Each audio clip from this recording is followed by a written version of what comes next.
Hi, my name's Phil. I like talking about politics, and in amongst all the politics this week, with the row over children's tuition, pressure from the G7 on Boris Johnson and his government being judged yet again to have acted unlawfully over their pandemic-related contracts, we also had a Brexit meeting of the Joint Committee regarding the Northern Ireland Protocol yesterday. It was little other than a timely reminder of two things. One, Boris Johnson will not actually get his Brexit done until he's forced to. And secondly, Brexit will never actually end until we rejoin the EU. But first, if you'd like to be notified of daily news and politics, please subscribe to the channel and click the bell notification icon.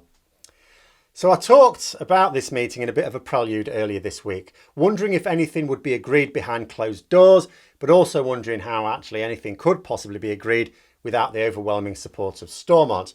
I also wondered if the meeting was even just going ahead because it would look bad for either side if it were called off.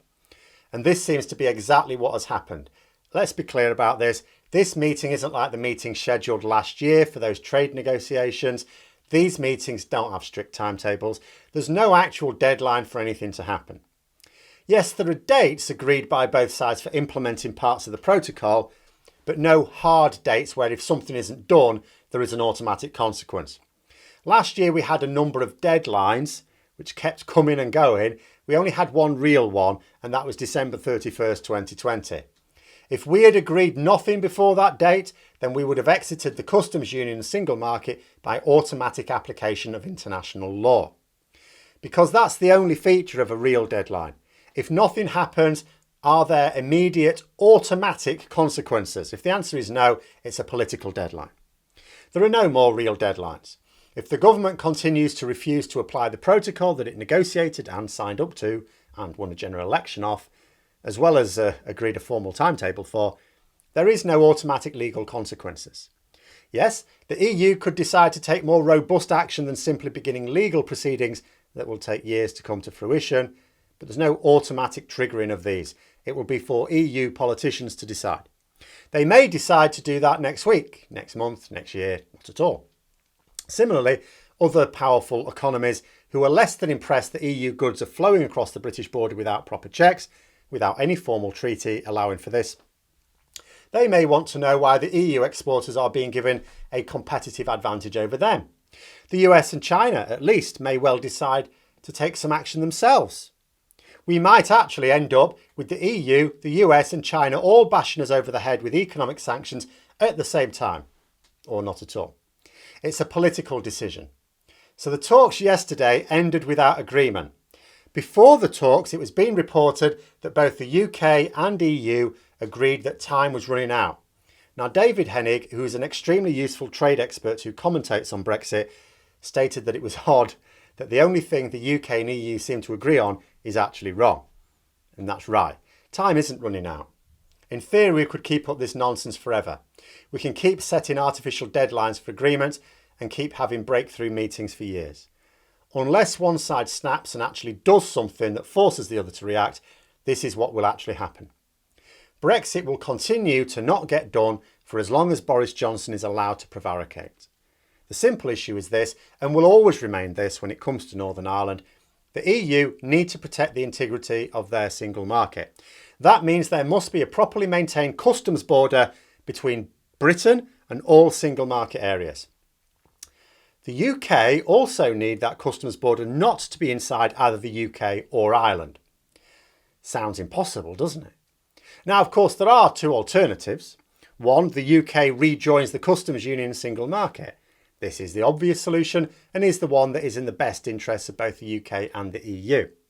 This is why Brexit talks will never actually end. Even if we end up in a few years' time with an actual working Northern Ireland Protocol, let us just say. The talks will still continue. They have to. You always need to talk with your most important customers until you have the best deal. The EU are our most important customers and will remain so. So anything that is agreed will always fall short of full unfettered access to the single market, and even that won't be fully in our very best interest because we'd have no say in the rules of the market even if we had that access. So only full membership will actually be the best deal we can get. So the talks will keep going. They will always keep going. They will never end until the day we return for our star. But in the meantime, customs union and single market remains the obvious goal. But this is politically impossible for the Conservatives right now, and Labour are failing to seize the initiative here as well. So it may well be a while. The second alternative is that you have that customs border between the Republic of Ireland and the rest of the EU. In other words, you put the border inside the EU, freezing Ireland, a member of the EU, from their own single market. Now, you may say, particularly if you're of the gammon variety, how is that less mad than having a border inside the UK? Well, it isn't, except that the EU didn't ask for this. The UK shat the bed, so we should clean the sheets. There were reports that the EU was considering this option, which would delight Johnson and his grumpy band of Brexiteers. It is not, of course, a credible suggestion. I think it may have been some member states threatening it to prevent Ireland asking too much of the protocol talks. Indeed, that's what some people have said. But having the customs border inside the EU like this would actually finish off the EU. Be a self-inflicted wound, fatal. The thing that Brexiteers keep saying is going to happen any minute, EU's breaking, it's breaking any minute, you just watch. That would actually happen if Ireland were thrown under the bus like this. See, everything's in twos today in this video. Here's two more things. 2 reasons this plan is impossible. 1, the single market is what binds the EU together. You can no more deny a member access to the single market than you can cure a headache by amputating someone's head. Yes, it may solve the immediate problem, but you don't really achieve your objectives. Also, bear in mind, you take Poland, for example, and especially Hungary, completely taking the piss with their anti-democratic moves of late, have yet to receive any sanctions by their fellow members. The EU are actually looking quite weak over this, in fact. They really don't know what to do about a member that doesn't sign up to their ideals, or a member that signed up to those ideals and then reneges on it. They're getting a crash course in how to deal with this. They need to learn very quickly. But Ireland, on the other hand, is one of the most loyal and proud members of the EU. They don't simply accept that they hugely benefit from membership, they sing it from the rooftops. The story of Ireland in the EU is one of massive success. It would be one thing for the EU to take action against Hungary, which is, after all, defiling their values, but it would be the most obscene betrayal to do so with Ireland. There's no justification for it. Because what would be the reason to do that? To help Britain get out of its own consequences? No. There's no union after such an act. And then the second reason, I mean, that first reason is more than enough, but the second reason it could never happen is that it would be a huge coup for Boris Johnson. See, he has made Brexit a conflict. Didn't have to be.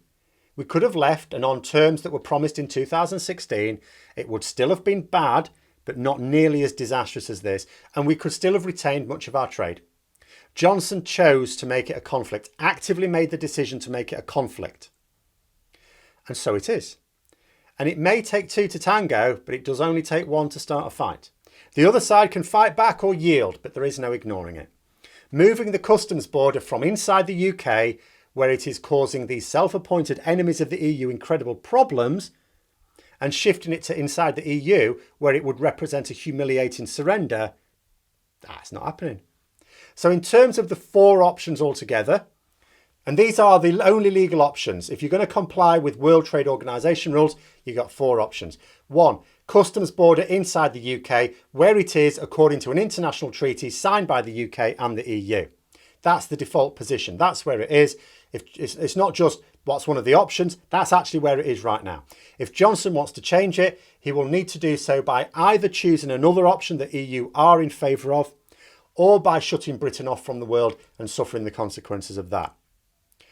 Second option, customs border inside Ireland.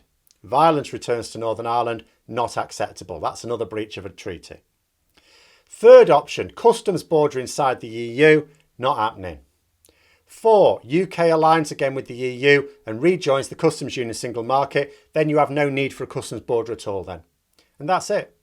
Those are the only 4 legal options. And right now, only 2 of them would be accepted by the EU, inside the UK where it is, or not needed at all. That's it. You know, at the moment, none of them are politically acceptable to one or both sides. That's where the difficulty is. And that difficulty will continue. The farce will continue until one side takes action so strong that the other side simply can't ignore it. But at the moment, what they're doing, and this is both sides, they're just kicking the can down the road. They're talking, both sides said, we haven't reached agreement, but we're also not backing away from talks. They're both just staring each other out, but it's never ever going to end until one side snaps and does something the other side cannot ignore. But those are my thoughts. Let me know yours in the comments below. Hope you found the video interesting. If you did, don't forget to click the like button. If you'd like to support the channel further, please also click the Patreon link for details. And until next time, I'll see you later.